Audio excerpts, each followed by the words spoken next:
જેથી કરીને જુનિયર ક્લાર્કની 2018 જગ્યાઓ ભરવાની થતી હતી, તેમાં 898 જગ્યાઓનો વધારો થયો છે અને કુલ 4304 જગ્યા ભરવાની હતી, તેના બદલે હવે 5202 જગ્યાઓ ભરવા માટે એપ્રિલ માસમાં સંયુક્ત સ્પર્ધાત્મક પરીક્ષા CBRT પરીક્ષા પદ્ધતિથી યોજાશે।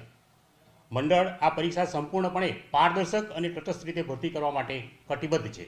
પરીક્ષાનું આયોજન અમે માર્ચ એપ્રિલ મહિનામાં કરેલું હતું, પરંતુ હવે થોડો એમાં ફેરફાર થાય છે।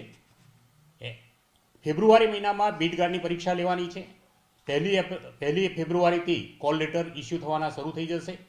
સંપૂર્ણપણે ફેબ્રુઆરી માસ સંપૂર્ણ આખો મહિનો બીટ ગાર્ડની 823 જગ્યાઓ ભરવા માટે 4,18,000 ઉમેદવારોની CBRT પદ્ધતિથી પરીક્ષા લેવાની છે। ત્યાર પછી માર્ચ માસમાં પણ એક પરીક્ષાઓનું આયોજન થયેલું છે।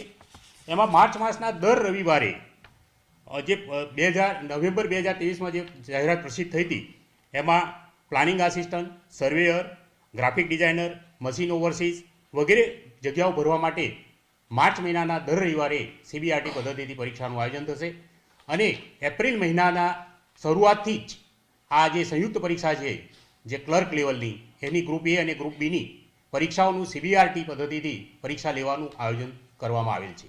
રોજના પ્રતિદિન ત્રણ શિફ્ટથી આ પરીક્ષા લેવાની છે અને ગુજરાતના જુદા જુદા જિલ્લાના પરીક્ષા કેન્દ્રો પર આ પરીક્ષાનું CBRTથી આયોજન થશે। નમસ્કાર વિદ્યાર્થી મિત્રો, તો GSSB એટલે કે જુનિયર ક્લાર્કની તમામ જે જગ્યાઓ હતી તેની એક્ઝામ એપ્રિલ માસમાં લેવામાં આવશે તેવી માહિતી હસમુખ પટેલ સાહેબના દ્વારા આપવામાં આવેલી છે। તો મિત્રો, આવા જ વિડીયો જોવા માટે જો અમારી ચેનલ ઉપર નવા હોય અને એજ્યુકેશનને લગતી તમામ માહિતી મેળવવા માંગતા હોય તો અમારી ચેનલને સબસ્ક્રાઈબ જરૂરથી કરજો।